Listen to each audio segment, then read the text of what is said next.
Yan, isang magandang gabi, tanghali, umaga. Kailan kayo nanonood? Kasi alam mo kailan Ma'am Julie, Ate Julie, ewan ko iba kasi dun oras No? Hapon ngayon. Baka hapon ngayon. Mm. Kaya hindi natin alam kung kailan sila nanonood. Well, wala namang kaso yan kung anong oras nyo yung pinapanood. Ano? Okay. So, Sir John, ang nangyayari ngayon, ano na ba? Magti-3 na ba tayo? 3. Iti-3 na natin, Colossians 3. So, maganda yung mga naging topic natin kasi madaming mga gustong kumontrol sa mga tao dito sa Colossus. Yes. No? Dahil nga mga bawal na ganito, di ba ay, ba't pumaputok? Ayun. Di ba na-explain natin na yung hindi dapat tayo nagpapahusga o yung kinokontrol tungkol sa mga yung mga kinakain, gano'n, mga pamahiin, ganyan. Which is prevalent sa mga sa mga ibang religion. Yung kumain ng dugo. Dapat yung Sabat is Sabado. Yung may mga ganon. Mga specialty na mga bawal. Tapos ano ba yung ng church nyo? Ano ba yung pagkakakilanlan? Ayun, di ba may mga ganon. May pinaka-image, gano'n? Hindi, may pinaka-focus. Kunwari sa leadership ito, ito sa ganun. Actually, hindi naman kailangan ng ganon. Siguro, ang pinakamainam in church is makilala na faithful kay God. Yun lang, ganun lang ka-simple. Saka kung may kailangan ipag-repent yung church, mag-repent. Yun yes. Naman yung kailangan Kasi yung wag mong kainin to, wag mong salatin yan, at saka yung dapat ganitong araw, kasi yun parang siya para siyang boasting, para siyang pagyayabang. Kasi sabi, tignan mo ako, hindi ko kinakain yan. Hindi ko grounds pa siya para magkumpara. Para magyabang. Pinakita na nga dito na yung salvation, yung grace, yung truth is dumating through Christ. Hindi sa sarili mong righteousness. So, kumbaga, para kang gumagawa ng self-religion na ikaw yung mataas kasi ikaw yung ang huhusga So, kumbaga, inalis na yung mga ganong bagay. Hindi na doon tayo tinitignan o sinusukat. Kundi ang tinitignan na sa atin is pinanghahawakan ba natin, pinagkakatiwalaan o pinananampalatayanan ba natin ang ating Panginoong Jesucristo at yung kanyang ginawa para sa atin. Yun ang basis lahat. Hindi yung nagdinuguan ka o hindi ganon. Okay. Sana po malinaw. Pero alam mo, marami talaga ding hindi tatanggap. Marami, co-teacher ko.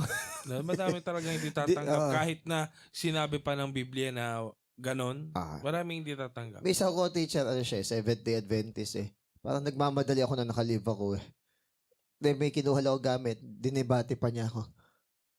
Pakita mo sa akin yung verse na nagbago na yung araw ng Sabat o miniwala ko siya. Out of nowhere, gano'n? Hindi, parang may usapan kami, tapos may hinahanap pa, parang may question siya. Sabi ko naman, Sir, hindi ko obligasyon na i-persuade ka na maniwala sa akin. Pero, wag mong salingin yung law of liberty ko na pwede ko magpuri sa Diyos kahit anong araw at walang isang particular na special na araw na kapag doon ako super nagsasamba sa Diyos. Parang yun yung nila yung Sabado Yun yung pride nila Tsaka pinakita ko na tong verse na to sa kanya. So, kala ko, anong take niya dyan? Sila, sarado isip. Sa imbis na kaya alam mo, mas mainam na yung church nyo is walang specific na pangalan. For example, kasi kami United Methodist Church. Pero hindi United. Kasi kami Reformed Church. Pero hindi naman talaga Reformed. Mas mainam na, church nyo? Kunwari lang ito. The truth. Totoo lang. Di ba? Kasi kunwari is Calvinist. Kunwari Calvinist or Armenian. May may masasabi may nabubutas Minsan yung nagiging pride na, for example nga, Seventh-day Adventist, ang pinaka-highlight nyo, yung Sabbath day. Hindi yun ang dapat i-highlight. Ang dapat maitaas is si Christ. So, katulad yan, Yung isa is Latter-day Saints, yung sa Mormonism. Church of Jesus Christ of Latter-day Saints. Ano ang na-highlight doon? May mga additional na books. O, di ba? When in fact, supposedly nakakatayo na. Yun. Tapos nabanggit pa yung kay Joseph Smith, yung may mga dreams na ganon. Joseph Smith sa Mormonism din siya. So, kumbaga, yan ba yung magkapatid si Jesus at si Lucifer. Okay. So, kumbaga, mapapansin nyo, pero to be fair naman, napaka-polite, respectful, helpful nung mga sa Latter-day Saints. To be fair, kahit na napakatsaga nila, kunwari may ginagawa ka para ma-sharean ka lang nila. Tutulungan ka lang nila. Practical. Alang hinihintay na kapalit. So, dun sa area na yon, good job. Okay sila. Tsaka sila, mahabay pasensya. Yun naman masasabi ko sa kanila. Pero regarding naman dun sa doctrine nga, masabi natin na, mali. Kasi, kahit mabait ka. Kahit mabait. O yung isa naman, para ang pride naman, yung ganong bagay, dapat, pakita mo sa akin, nagbago yung araw ng, doesn't matter. Yung araw. Hindi nagbago. Ano ba problema? O kaya nga. Hindi nagbago. Oo nga, sapat. Kaso nga lang, pagka kasi ganun yung pangalan ng church nyo, para bang kailangan nyo lagi ipagtanggol eh. Kaya sabi ko, mas mainam na hindi, sa pangalan ng church eh. Yun pa yung nagiging hindrance o pride eh. Specialty ka pa eh. Oo, yung ganun yung nangyayari. Kami dito, walang drums. O kaya kami dito, mga ganun. Minsan doon na lang eh. Oo. Doon na lang nagkukumparahan minsan. Oo, sa ganun. Kami dito, hindi nagtataas ng kamay. Hindi dapat ganun. Magtaas kayo ng kamay o hindi. Oo. Wala namang problema. Pero hindi kasi ako nagpapataas ng kamay. Oo. Ang titignan dito, nananampalataya ka ba talaga? Ako. Oo. Yan ang ko naman. Kanya-kanyang Hindi naman trip, pero kanya-kanya. Pamamaraan. Ngayon.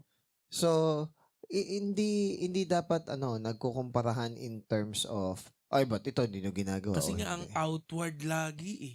Di ba? Outward lagi. Di ba sabi ni Kuya Joe, yung sa worship time, yung pag yung kailangan mataas na mataas yung kamay. May ganun, di ba? Kaya ang acid test talaga ng lahat, hindi yung outward.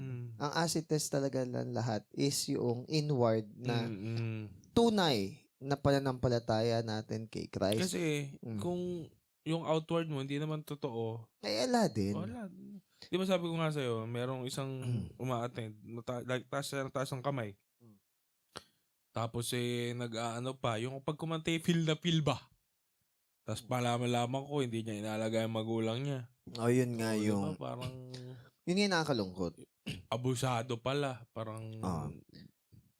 So, yun yung mga nakakalungkot na bagay. So, bago maging totoo talaga sa presensya ng nakakarami sa atin, sana totoo muna siya sa ating personal na buhay. Hindi po namin kinokondem yung nagtataas ng kamay. Hindi naman masama yun. Ako kasi, sa paniwala ko naman, may iba-ibang kultura naman sa simbahan eh. Yes. Kunyari, mapunta ka sa ibang bansa, may ibang kultura doon. Doesn't mean na hindi sila Christian. Porkit sa atin, sa simbahan natin ng naka-acoustic lang tayo. Yun. Hindi yun ang parang...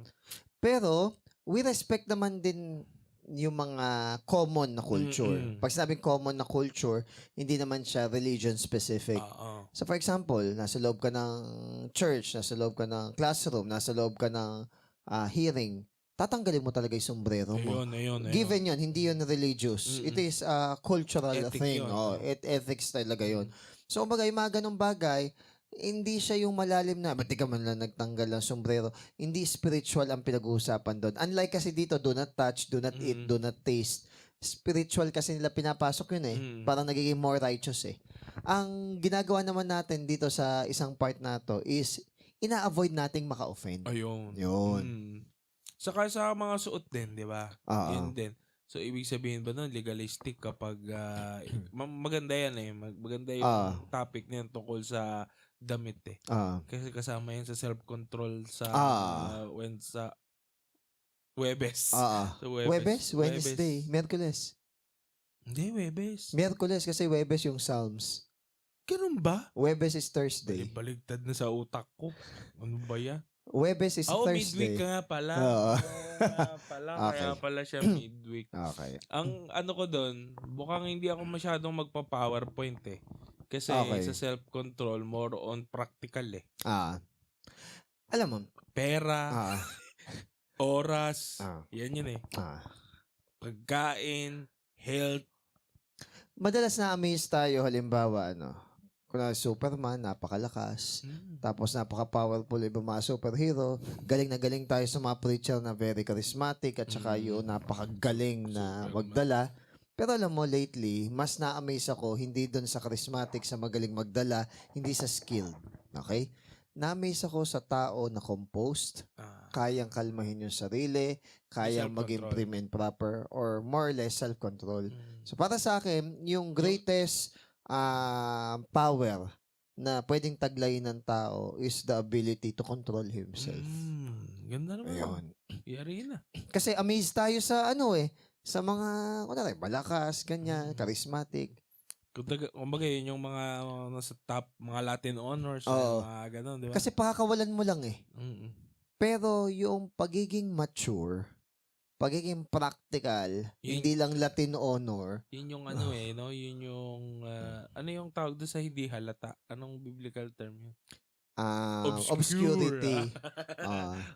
Obscurity, walang nakakakita, ayun, hindi sa public eye, ayun.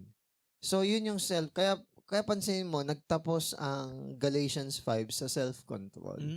Kasi kahit gaano ka-powerful yung lahat ng virtue na yun, kung hindi mo alam i-harness, hindi mo alam na i-regulate din yung actions mo. Parang sa business lang pala, no? Yung control talaga nandun sa dulong side.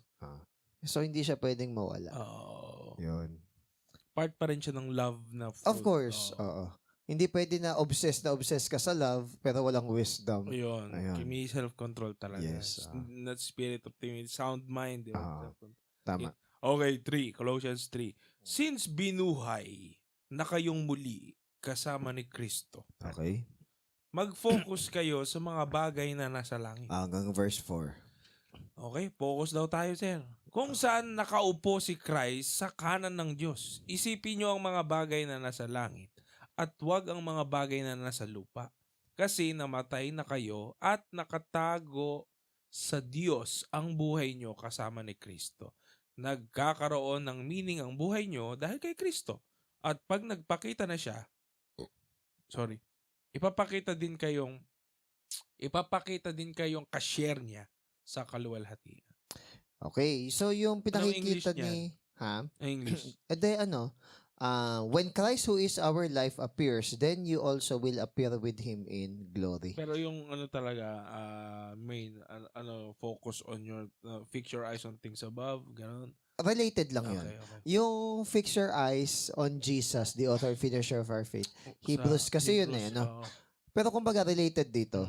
Ang yung previous kasi dito is yung mga do not taste, do not touch. Hindi yun ang focus. Ang focus is si Christ. Ngayon, itinuloy ito eh.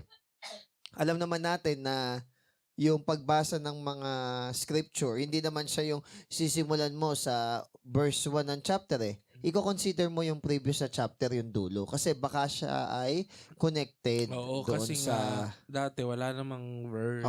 Hindi naman divine yung pagkakalagay ng numbers na to eh. So basically, sabi dito, ang fino-focus dito ni Paul is yung practical na pamumuhay bilang isang Kristiyano.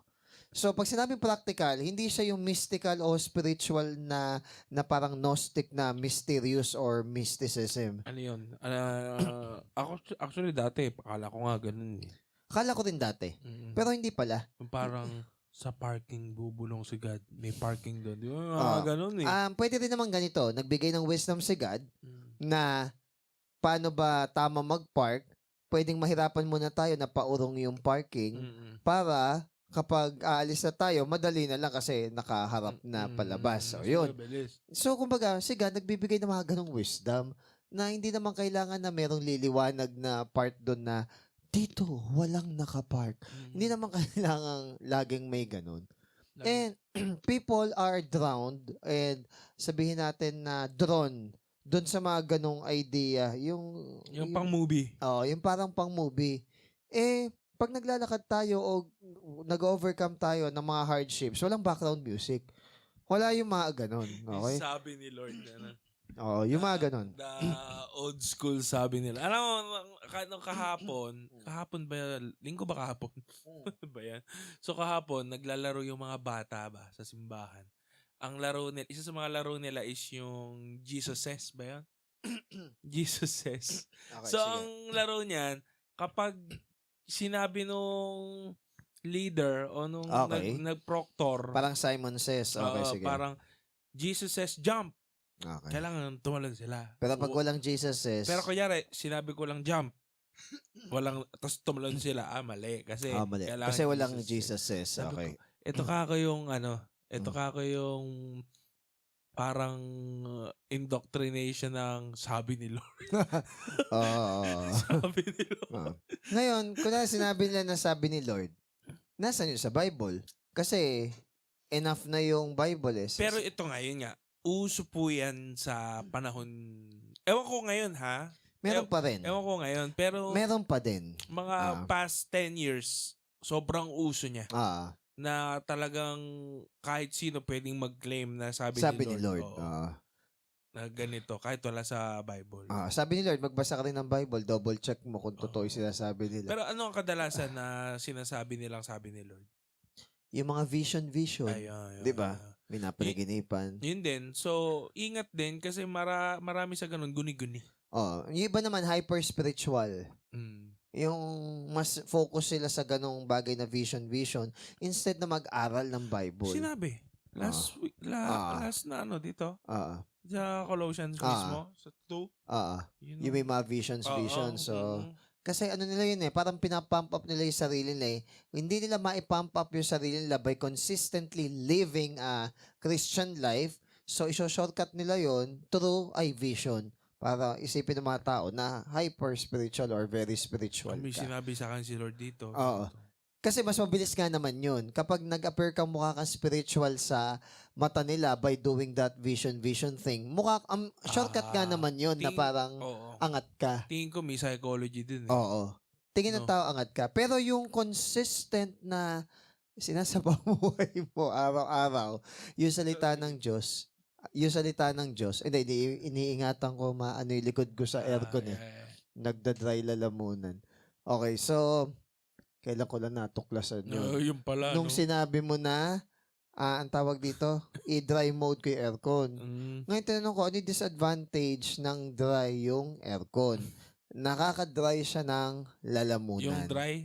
Yung cold. Dry mode ng aircon. Okay? Nakaka-dry siya ng lalamunan. Kasi yung humid niya.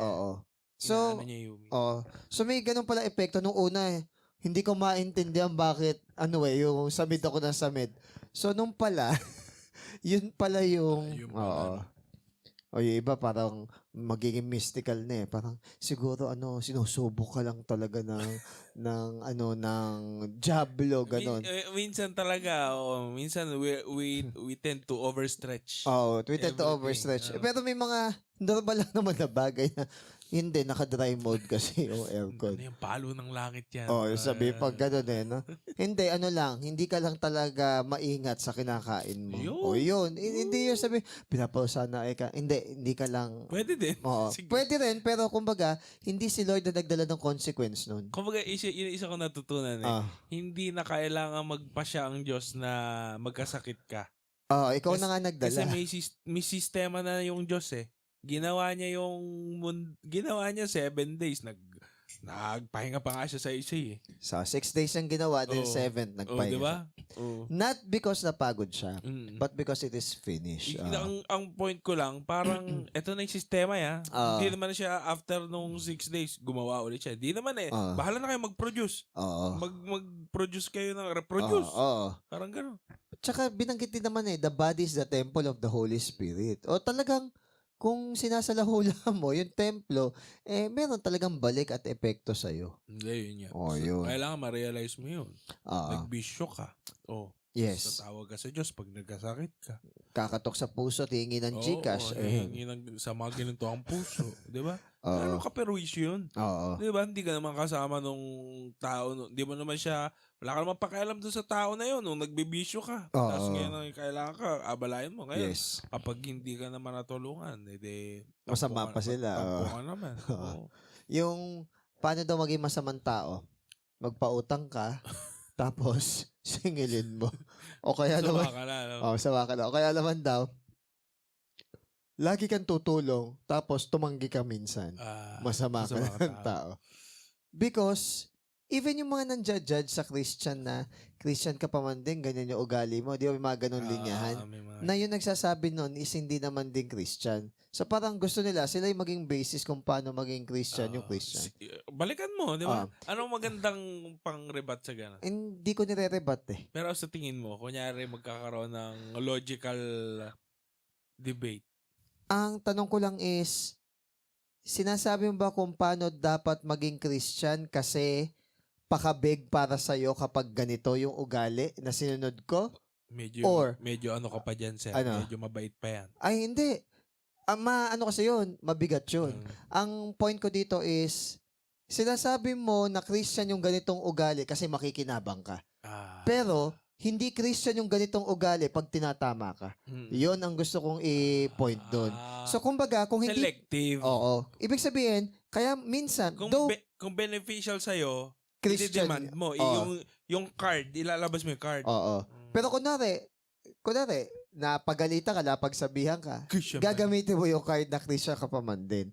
Though, ang point naman, as a Christian naman talaga, kailangan naman natin maging blameless. May point naman kasi talaga yon.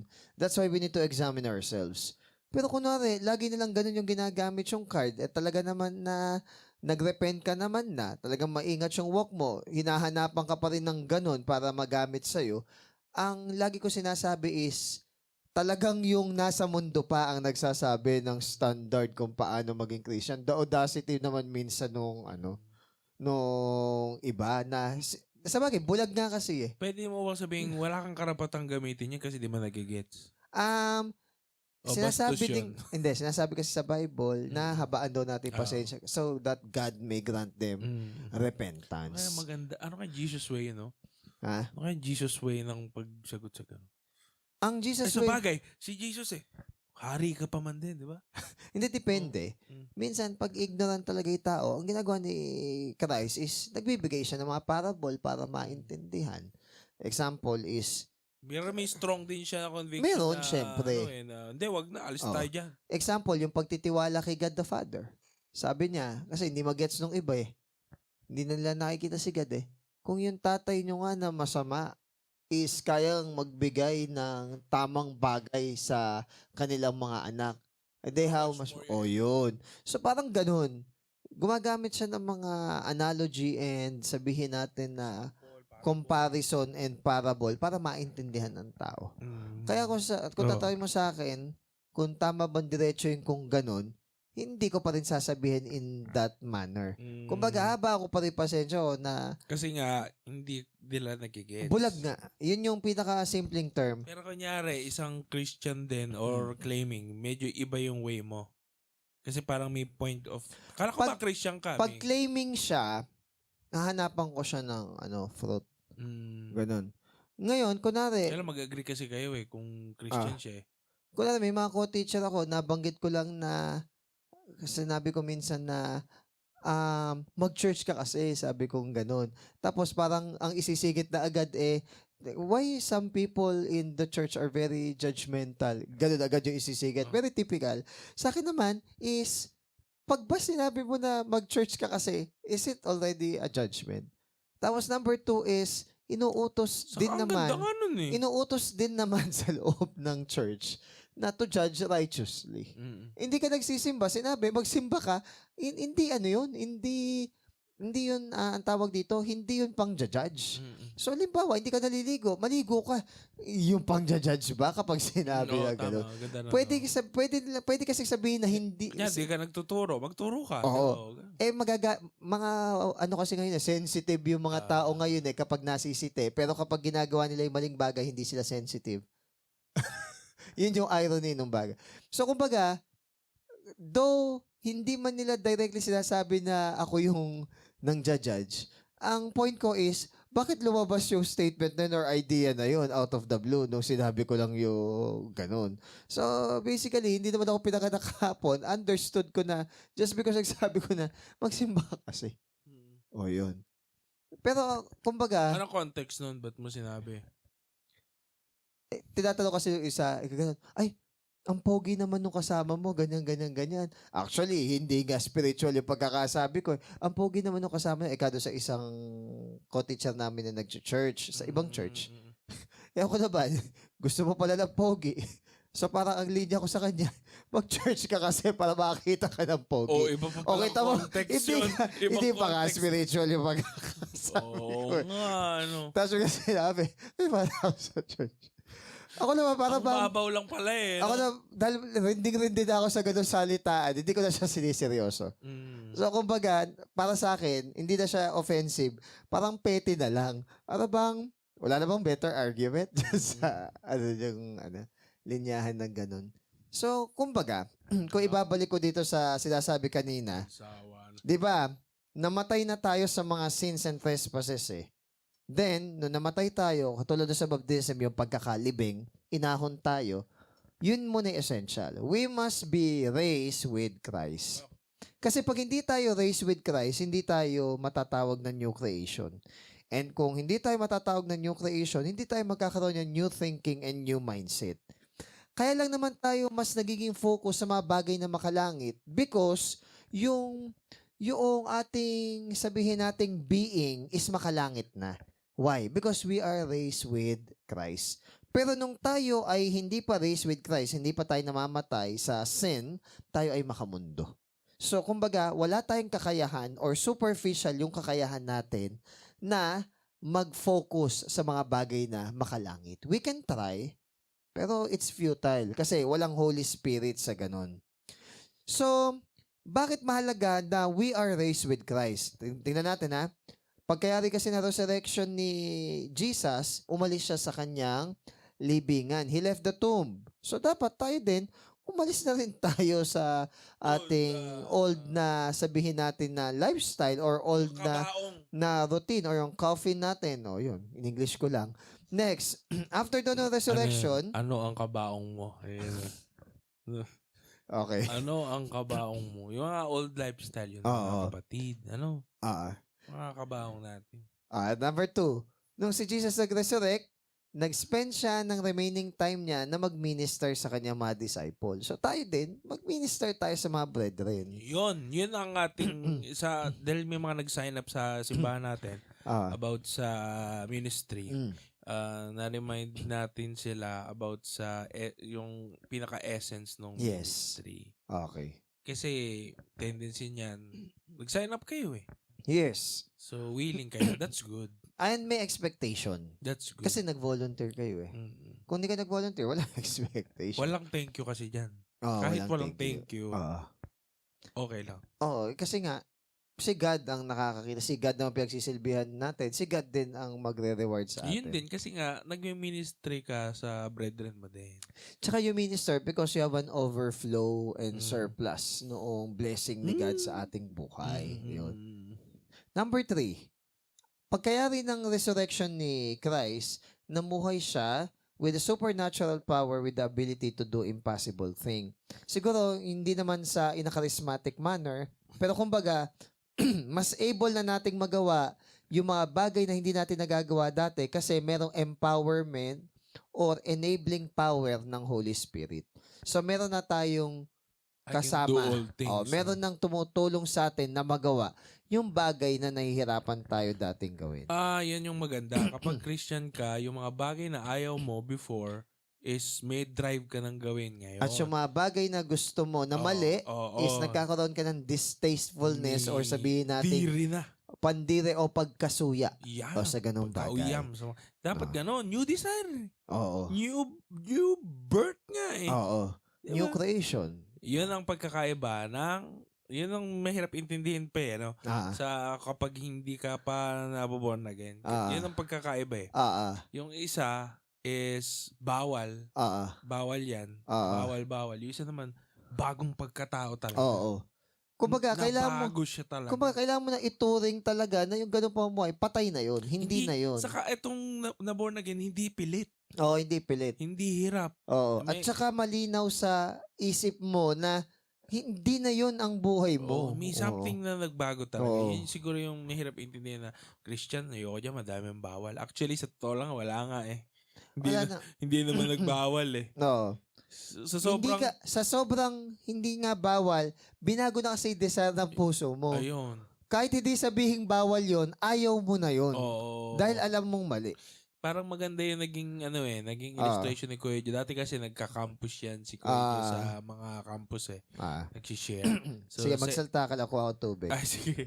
Sa NUST, meron siyang kinuwento about sa pagkakaiba ng isang Kristiyano talaga at saka yung legalistic na religious lang. No. Ang pagkakaiba daw ay para daw itong isang asong lobo. So, yung asong lobo, nakakulong, no? Tapos may dumaan daw na tupa. Ngayon, dahil nakita niya yung tupa, nagutom siya. So, gusto niya kainin yung tupa. So, gusto niya makawala dun sa kulungan. No? So, yun daw ang picture ng isang taong religious. Pero, hindi na bago yung puso. Gusto pa rin niyang kainin yung tupa, hindi lang niya magawa dahil sa rehas. So, parang yung religious is may mga bagay siyang gustong gawin pero hindi niya magawa. Nakasalanan, pero di niya magawa dahil anong isipin ng kasi may mga social deterrents lang. Ayan, yun lang. Anong pero hindi na bago yung puso. Pastor, anong iisipin ni sister? Baka makita ko dito, nakakahiya. Nagkaroon lang ng social deterrent. Yun lang. Machismis pa ako. Now, ang pagkakaiba daw, meron din naman ngayong isang nangyari, yung asong lobo inoperahan daw sa puso. Okay. Tapos pinalitan daw yung puso ng tupa. Okay. Syempre, iba na yun. Yung ganda, no? Pero siguro mas mainam na gamitin, hindi lang yung puso yung brain, no? Pinalitan. Yung pagkatao niya, yung soul. Kasi ba may pilosopo dito eh. Na yung feelings and emotions nasa brain. Yun. Yun lang. Yung point niya is yung creation nga. Yes, kailangan palitan talaga. Ngayon, yung asong lobo na yun, kapag napalitan niya yung puso niya ng puso ng tupa, buksan mo yung kulungan. Hindi nalalapain yun. Hindi nalalapain yung kapwa niya tupa. Oo. Kasi nga, hindi na yung social deterrent ang kanyang motivation. Love na. Oo. At saka motivation niya is hindi na kasi siya yun. Being. Oo. Hindi, ayun nga eh. Yung Christian living is not about doing eh. Being siya eh. Oo. Tsaka hindi siya human having human being. So it's not the achievement na nagawa mo yung pag-overcome sa mga bagay na yun eh. It's about na living or being the Christian na tinawag tayo ng Panginoon. So, merong indwelling ng Holy Spirit. Okay. So, ngayon, napaka-normal na lang na iset natin yung kaisipan natin sa makalangit na bagay because bumangon tayo kasama ni Kristo bilang mga bagong creation. Iba na rin tayo mag-isip. Iba na rin yung focus natin. Malinaw. What else? Sabi dito, pag daw si Christ na buhay natin ay nag-appear, mag-a-appear daw tayo kasama niya in glory. Yun yung promise. Yun yung promise. Tandaan na, hindi sinabi dito na makikita lang natin siya in glory. Kasama natin siya sa kalwalhatian. So, meaning to say, lahat sa mga parable ni Jesus, ganun, di ba? Enter. May rest. So, kumbaga, ang point dito, si Christ, hindi siya part ng buhay natin. Siya mismo yung buhay natin. Hindi accessory si Christ na dinadagdag lang sa atin na pwedeng hubad-hubarin. Parang may preacher ako napakinggan. Paul Washer yata ito. Sabi niya meron akong kilala. Ang sabi, mabait na tao. Mayaman, magandang pamilya, pero may kulang lang daw sa kanya. Si Jesus. Hindi ganun dapat. Hindi siya parang accessory na dinadagdag. Kung hindi lahat na yan, wala yan. Kung wala. Yun nga gusto ko maunawaan eh. Jesus is the center of my life. Ngayon, pag naintindihan mo kasi yan, hindi na ganito yung naintindihan naman ni Lord. Hindi. Kailangan mong maintindihan na yes, naiintindihan ni Lord, pero kailangan mo maintindihan na kailangan mamuhay para sa Diyos. Hindi yung, kahit di ako nagsisimba, alam naman ni Lord. Di ba yung mga ganon? Kahit na ganito, hindi ako nagbabasa ng Bible, yung iba alam nga naman ni nagsisimba Lord. pero May mga ganon. Hindi yung naintindihan ka ni Lord eh. Hindi yun ang point eh. Na iintindihan mo ba bakit kailangan nating isa pamuhay yung ganong bagay? Kasi kung seryosohin nyo po. Oo. Kunyari tayo, di ba, pag nag-share ako sa mga bago, lagi ko sinasabi, ano pong course nyo? Kanya sa mga ganito. Mahirap bang makapasa? Ay, ang hirap po. Ganito, ganyan. Kung dito ka mahirap, tapos siniseryoso nyo para makapasa, di ba, mas mahalaga yung kaluluwa. Tapos, ang sagot natin, alam na ni Lord yun. Kaya, ang point nga, ang gusto ko i-point nga sa mga nakikinig sa atin. Kasi kumbaga doon, nag-e-effort tayo eh. Oo. At saka ang gusto ko i-point din sa mga nakikinig, hindi na usapin nung alam ba ni Lord eh. Ang usapin na dito, alam mo ba? Puro kasi tayo, naintindihan ni Lord John. Naintindihan na nga ikaw, kailan mo ba iintindihan na mali nga at hindi tama yung ganyang pamumuhay na ang lagi mong sasabihin na uunawaan ni Lord? Ano yun? Parang bigay sa'yo ng Diablo yun eh. Oo. Para ka hindi mag-grow. Oo. Para hindi ka mag-sick. Neglectful ka eh. Parang ginagawa mo excuse yun eh. Hindi galing sa Diyos yung ganong kaisipan. Galing yun sa Diablo kasi hindi tayo binigyan ng espiritu ng kapabayaan o ng katamaran. We're not given a spirit of timidity. Timid yun eh. Yung laging, naiintindihan naman ng Diyos. So, ibig sabihin nun, huwag mo na akong pakialaman. Parang ganon yun eh. Sa mga panganyan, yung, bakit yung iba? Magsimba, pero, paano naman yung mga nagsisimba okay? O, generalize mo na. Eto, madalas sa mga estudyante ko eh. Kunwari, may nahuli ko na nagcha-charge. Hindi kasi sila dapat nagcha-charge doon ng phone. Lalo na pang games na nila eh. Sinasabi na. Bawal mag-charge? Oo. Kasi hindi naman sila nagbabayad ng kuryente. Kuryente eh. So, ina-avoid namin sila na mag-charge. Ngayon, bigla may nagreklamo na isa. Sir, ang dami nga sasaksak dyan eh. Tapos yung sa akin, kukunin nyo. Sige. Kunwari, hindi ko sila nahuli nga na nagcha-charge. Ibig sabihin ba nun wala kang violate? O yun ang tanong ko sa kanya. So, halimbawa, nagkokopyahan lahat ng classmate mo, ikaw lang nahuli ko. Ibig sabihin ba nun, hindi ka nangopya kasi meron ako hindi nahuli. Nagkasala ka pa rin. Ngayon, mas kawawa sila. Kasi dahil hindi sila nahuli, uulitin nila yon for sure. Ikaw. At mas malala, ikaw na nahuli ka na, ngayon pa lang, mas magkakaroon ka ng pagkakataon na itama agad yung buhay mo, unlike sa kanila. Parang pala sa mga huli yan sa motor. Diba? Kita mo, walang helmet, ba't ako inunin mo? Yun yung, yun yung kailangang maalis na mindset sa atin eh. Hindi tayo nagiging tama just because may naituro tayo na mas mali. Yun. Okay? So for example, lagi nating binabash yung mga kongresista, yung mga nepo babies.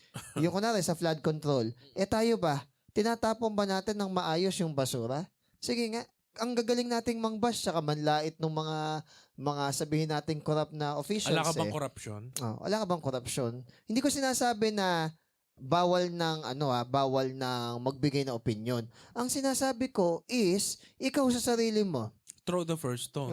Kaya nga. So kunwari, hindi nga nila nagawa halimbawa yung flood control project o may mga ghost project. Ikaw ba, ginawa mo rin ba yung part mo para hindi bumaha?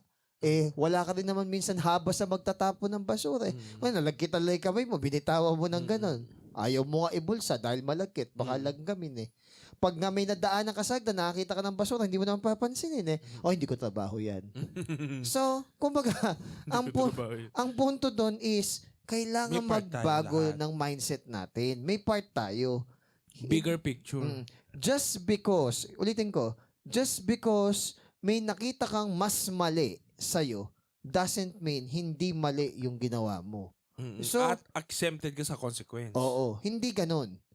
Hindi ka mapapawalang Ikaw nahuli. Hindi ka mapapawalang sala dahil hindi nahuli yung mas mali. Okay? Violator ka pa rin. Yun yung kailangan mong maunawaan. Meron akong ganong kilala. Parang nahuli yung katiwalian niya. Ginagawa naman ng lahat yan eh. Hindi ka malinis magtrabaho eh. Oo, huli ka. Ayoko lang banggitin pero may ganyan kami meeting eh. Parang sa SOP. SOP na naman. Parang SOP, ganyan-ganyan. So- Parang nabanggit niya na kasi parang may napunta sa department namin na ganitong pera. Hindi ko naman nahahawakan, hindi ko naman nakita. Sabi ko, Question mo. total, hindi ko naman din nahawakan at nakita yan.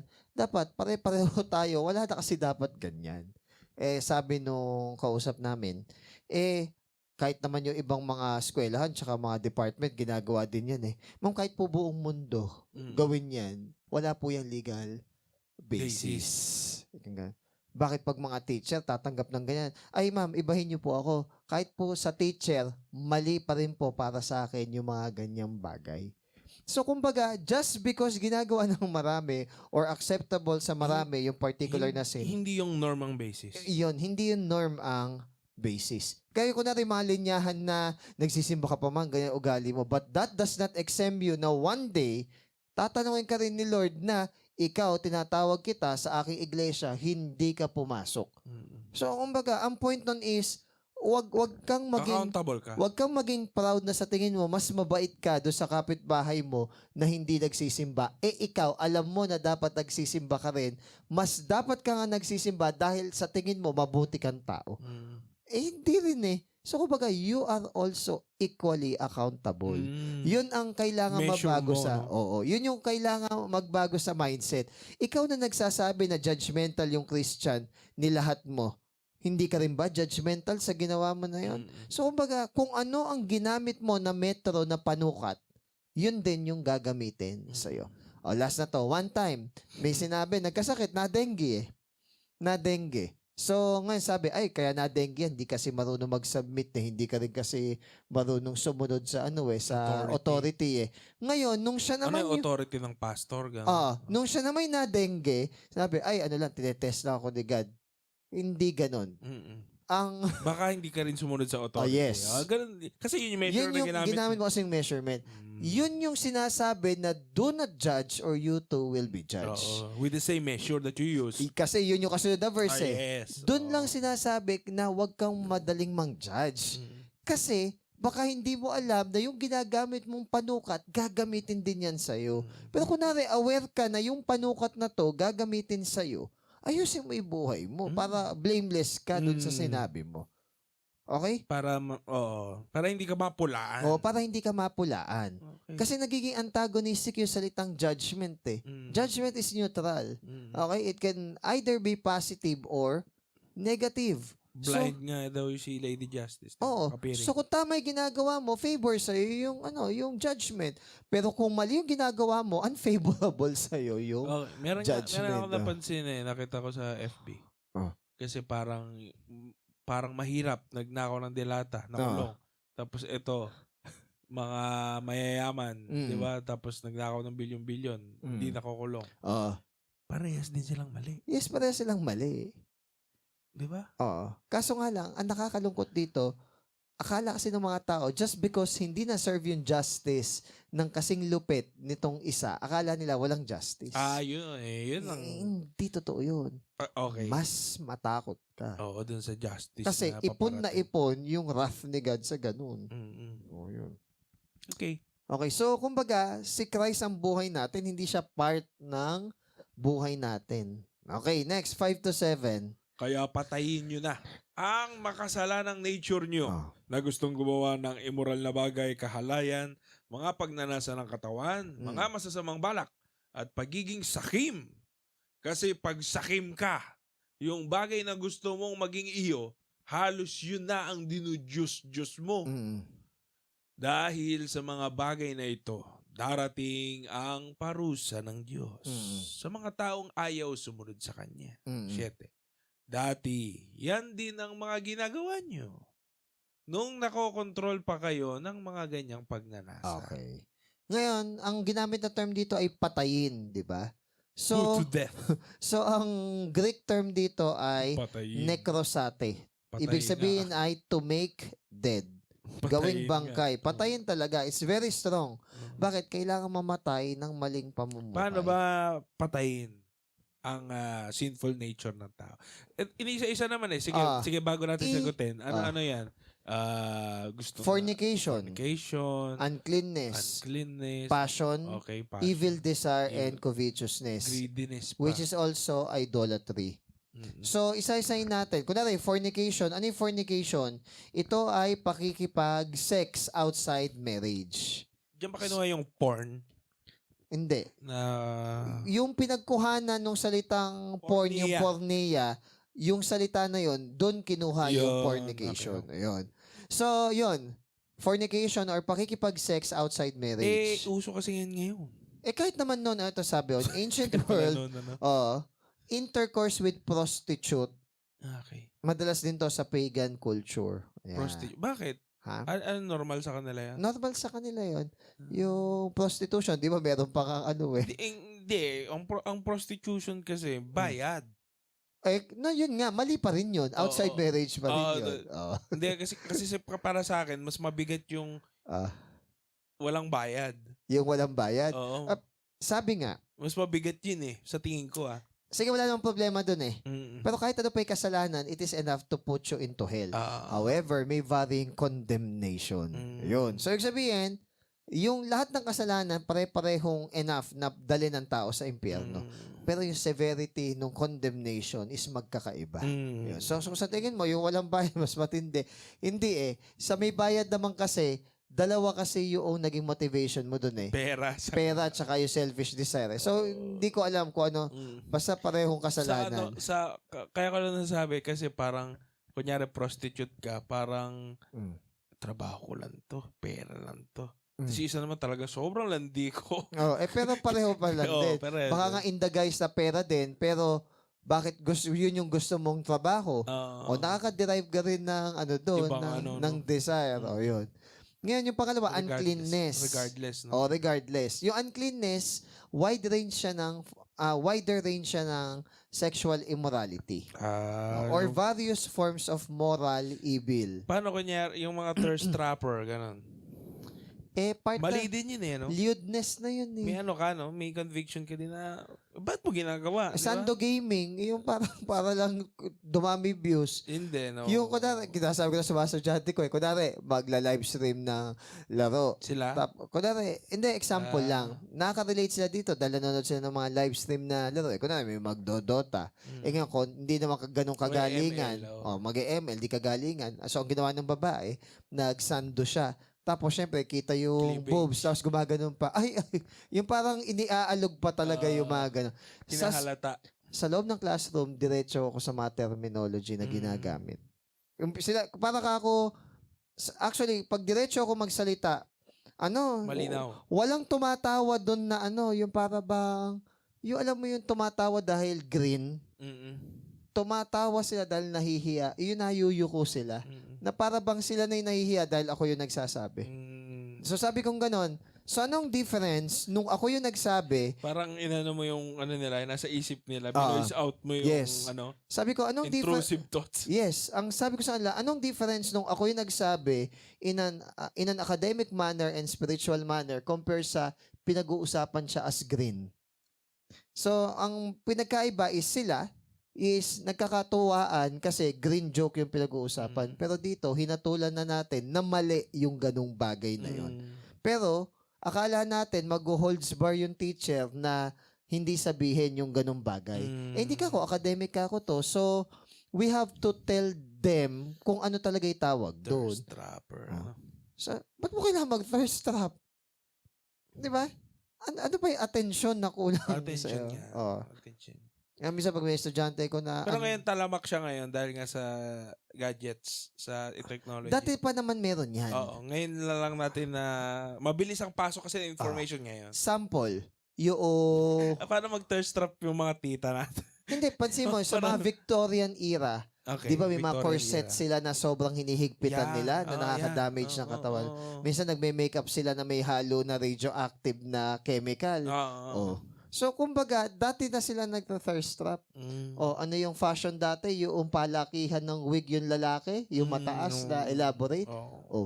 Tapos yung sabihin natin yung bell shape na katawan ng babae. Meron na nun. Meron na. Iba lang form.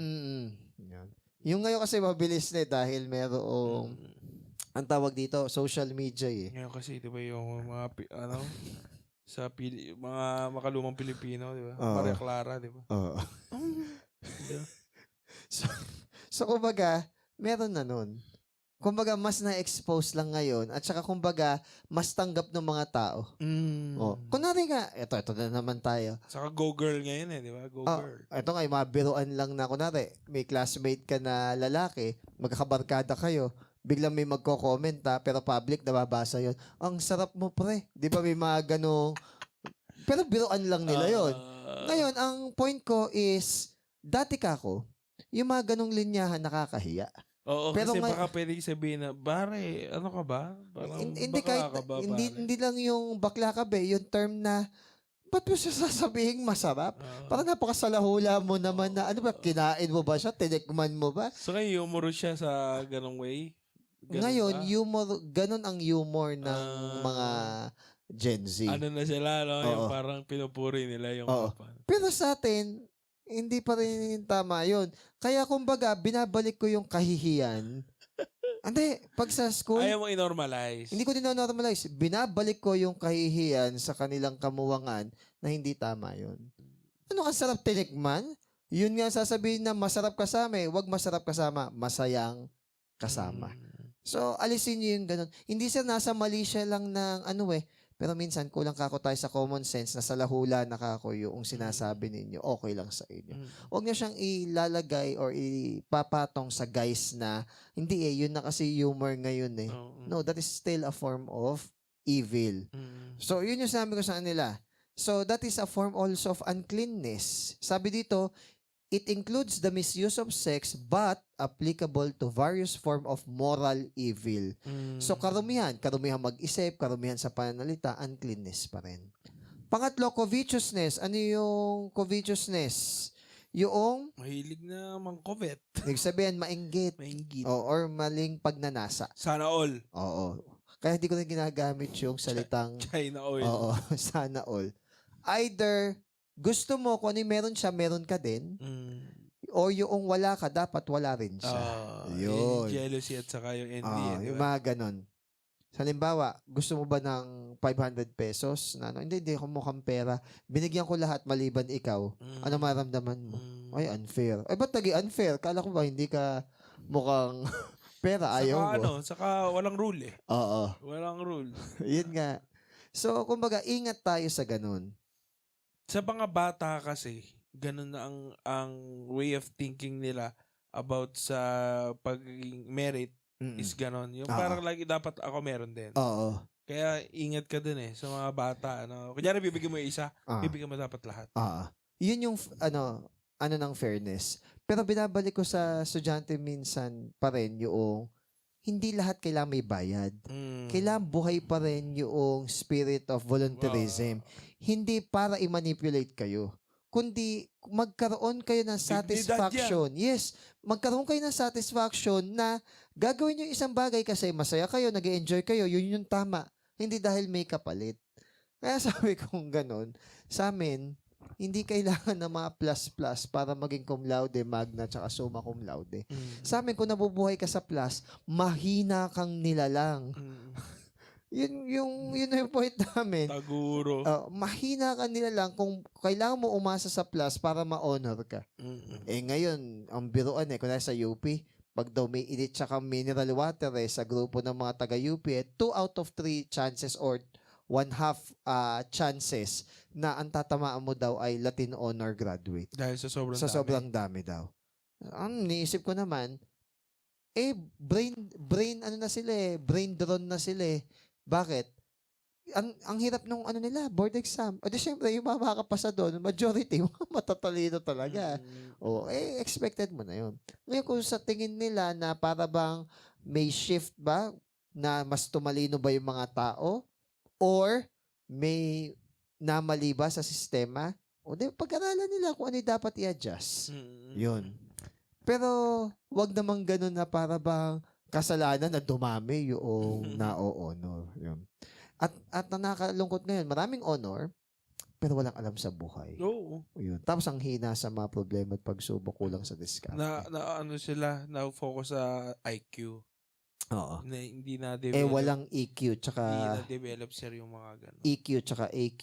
Yan. Meron pa yung, ano ang tawag doon? Yung adversary ba yan? Yung Quotient? AQ. Adversity quotient. Adversity. Yung kapag ito na yung mga challenges Adversary to. tama rin naman.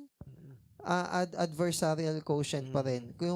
Kung may mga hamon sa buhay. Yung resiliency. Yes. Yung sukat. Pero wag naman yung over-resilient na harap-harapan ka ng kinukurap tsaka din pinaglololoko hindi resilient lang. Parang Pilipino. Kaya nga tayo resilient dahil sanay tayo sa hirap. Ang problema nga lang, dapat daw, hindi dapat magtatapos doon. Oo. Sa resilience. Ito pa, sanay na tayo pinagloloko ng ng mga corrupt officials tsaka ng corrupt government na mga officers hindi ko nila lahat. Okay? So, kumbaga, para bang nasanay na. Kapag politika, kunwari may tumatakbo pag walang lagay hahadapan mo. So, kumbaga, nakorrupt na rin yung pati tayo, mind. ano na tayo. So, dapat, the first place, wag tayong tumatanggap. Magpakatotoo tayo, di ka ba tumatanggap? Ako, aminin ko, never pang may nag-alok. Sayang. Oo, never pang may nag-alok. Kaya wala akong tinanggap. Walang kumatok. Wala. Pero sayang, no? Alam mo kakabawi. Kunwari may mga pamigay ng ayuda. PWD ako Kahit sabihin natin na highly functional PWD ako, tatanggapin ko yun. Bakit? Ang laki nung tax na ibinabawas sa akin Oo, so parang kulang pa nga Ang bawas sa gross ko, pag nag-net, 10,000. Per month? Oo. Tapos maririnig mo na pinamigay lang yung 5,000 o 3,000 halimbawa lang ng election, pinamigay sa kunwari, botante na hindi naman nagtatrabaho, sila pa yung mga hindi sumusunod sa batas trapiko, sila pa yung mga kamote tsaka siga sa kalsada. Malalaman mo 10,000 kinakaltas sa'yo every month binibigay lang sa kanila ng libre.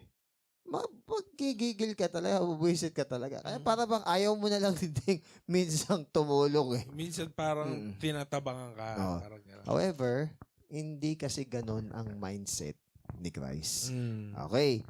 So, marami pa siyang binanggit dito. Ayan, passion, maling pagnanasa, evil desire. Sige, paano na papatayin? Ito yun naman, paano papatayin? Huwag mong i-feed. Ayun. Totally, wag mong pakainin. Hindi yung hindi yung once a week pakain. Hindi gano'n. Kasi kapag once a week. Starve to death. Starve to death. Hindi starve lang. Kasi pag starve lang, pag fasting lang, nalaon lang lalo. Pag humayok yan, di ba? Nalaon lang. Wag ganon. Ang ganda nun. Do not feed. Nice. Do not feed. Kasi mga pusa daw, kaya balik ng balik dahil pinakain mo Kaya sabi sa lagi siya, kainin. Pagkakain tayo, kakain ulit siya. Masasanay sila. Ganon din pala yan. Kaya kung narin pusa sa amin, kung kumakain ako, hindi ko binibigyan. Kung ano lang yung time ng kain nila. Na-train sila? Majority of them. Pero minsan lumalapit pa rin sila. Pero may mga 7 kasi sila Okay? Merong ilan sa kanila, pag kumakain na ako, hindi na sila lumalapit. 70. Pag kumakain ako, hindi na sila lumalapit kasi alam na nila na hindi sila makakuha. So, ang gagawin na lang nila, ano ka lang, tawag dito? Operant conditioning. Hindi, ang ginagawa nila, tingin ko. Ang ginagawa nila, dahil alam na hindi sila makakain, dahil may laman pa yung kakanan nila, makikisabay din silang kumain. May mga tira-tira sila doon, halimbawa, kakain uli sila. So, kumbaga, yun yung na-develop sa kanila na hindi required na. Pero may makukulit pa din. Sumasampa sa'yo, umaakyat sa'yo. Yung iba naman doon, yung iba doon, naturuan na wag umakyat sa table. Isang sut-sut mo lang, bababa na. Ganun. Nice. So, sabi dito, yung mga namumuhay sa ganitong bagay na as if na walang Diyos, okay? Na wala tayo accountability sa Diyos. Sabi dito, the wrath of God is coming upon the sons of disobedience. Naiipon. Naiipon. Sabi mo kanina, naakala nyo walang justisya, walang balik meron. Okay. So, sabi ko sa mga estudyante ko Hindi pa ako Hindi pa naman kasi Judgment Day. Oo. Ay, hindi ganun. Hindi, yun nga. Hindi pa naman kasi judgment eh. Kaya hindi mo pa minsan Oo. nararamdaman. Pero darating ang panahon, pero in-explain ko, isusulit mo. in-explain ko na sa mga sadyano ko. Minsan di ba kayo nagtataka, may nagkakasakit kayo o may nangyaring hindi maganda sa buhay nyo. Pero looking back, hindi nyo naaalala talaga na nangopya kayo, nangodigo kayo, masaya pa kayo. Hindi ba kayo nahihinto minsan na gano'n? Naakala nyo nakalusot kayo, May balik pala. pero bumalik pala nang hindi nyo alam na yung pagbalik na yun ay galing doon sa kasalanan ginawa nyo na yun. So, wag nyo sasabihin na karma. Hindi. Mabait ang Diyos, hindi karma ang binigay sa atin. Kasi kung karma, equivalent yan. Kung ano yung ginawa mo, yun di babalik sa'yo. Maganda, maganda yung babalik sa'yo. Pangit, pangit yung babalik sa'yo. Minsan nga, kahit na pangit pa Yung sowing and reaping ni God, yung tinanim mo na isang buto, umaani yan ng siksik-liglig at 30, 60, and 100-fold return. Ano gusto mo? Karma? Na hindi naman Christian. Pero dalas na ginagamit yun, na kay Kristiyano ginagamit yung term na karma. Magkaiba ang karma sa sowing and reaping. Dahil madalas. Good karma, bad karma. Di ba? Ano kasi yun dharmic religion Pero yung sowing and reaping, madalas, yung hina-harvest pa natin ay higit doon sa tinanim pa natin. Pero mo isang buto, pero capable na, yes. So if we are if we're going to say na si God is unfair, He is unfairly good and we are undeserving. Yun ang kailangan matatak sa isipan natin. Kung gusto mo sa karma ka, doon ka. Pero doon ako sa sowing and reaping. Na salamat Lord because may mga pagkakataon na hindi mo ibinigay kung ano yung deserve ng kasalanan ko. So dapat naging mas mabait pa siya. Yun. So merciful. Kaya dapat ang maramdaman natin sa ganon, hiya.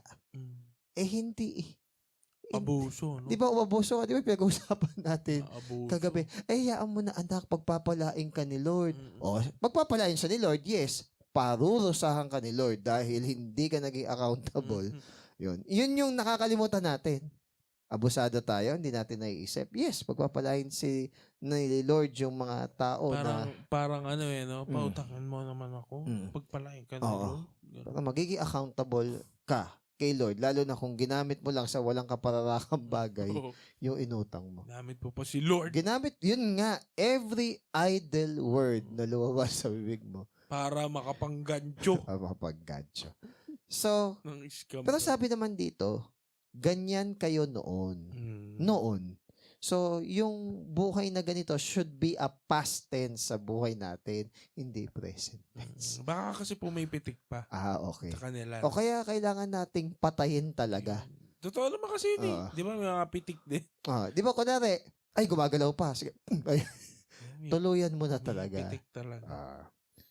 Konti na lang, 8 to 9. Konti na lang to, 8 to 9, then 10 to 11. Sige. Pero ngayon, tanggalin nyo na ang lahat ng galit, matinding sama ng loob, at masamang pag-iisip.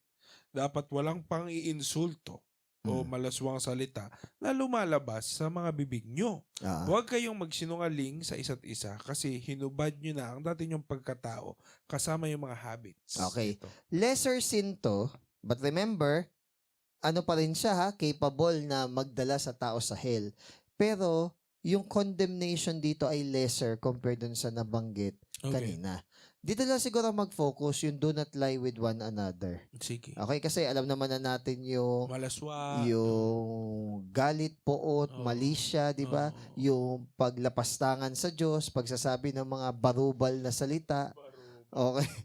Na lumabas sa bibig natin na walang sense. Ito yung do not lie with one another. Ang ganda ng sinabi dito. Sige.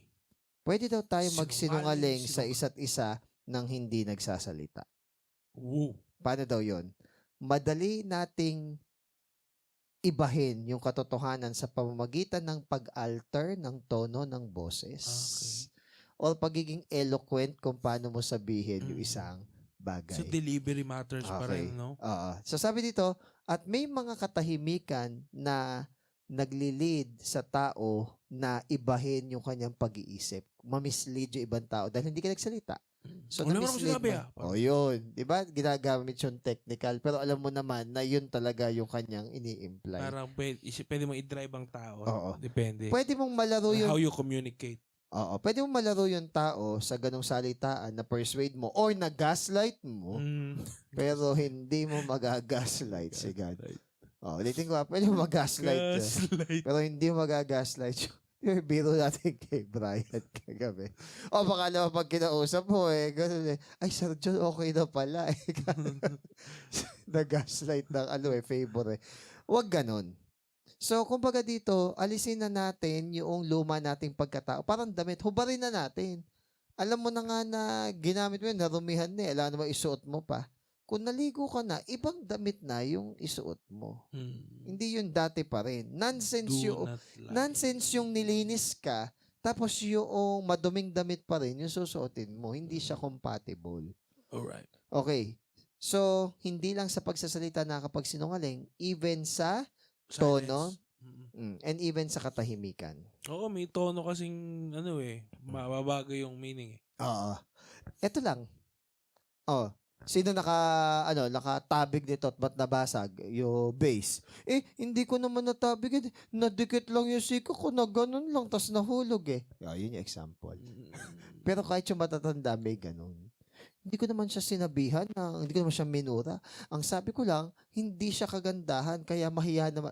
Parang ganun. Napapackage. Package. So, ingat tayo sa ganun. And last but not the least, 10 to 11. At sinuot nyo na. Ayan. Ang bago nyong pagkatao. Okay. Ito yung pagkatao na patuloy na binabago ng Diyos. Okay. Na lumikha sa inyo ayon sa image niya para mas makilala niyo siya. 11. Okay. Dahil dito, hindi na iba ang Gentile sa Jew. At tinuli sa hindi tinuli.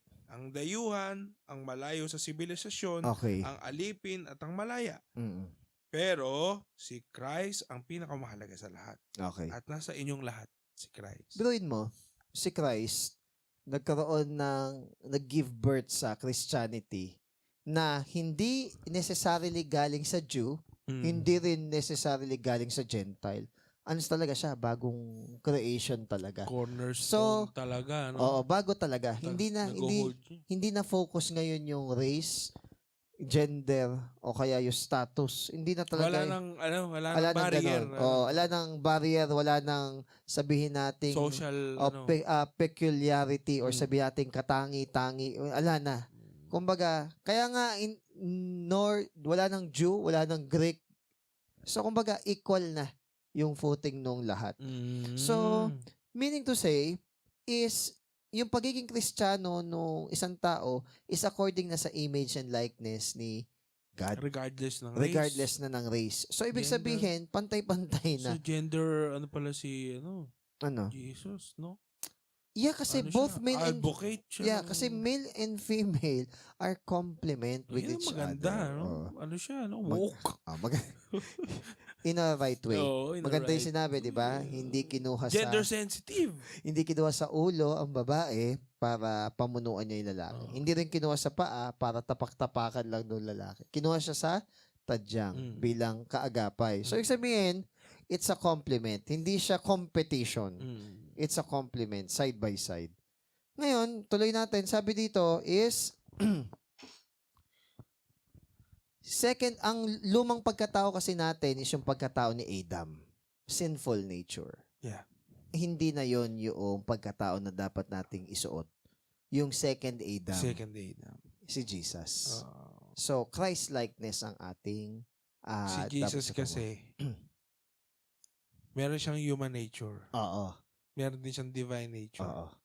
Pero, pwede pa rin siyang ma-tempt. Kaya nga lang, na-overcome niya yun. Kasi nag-yield siya dun sa word ng kanyang ama.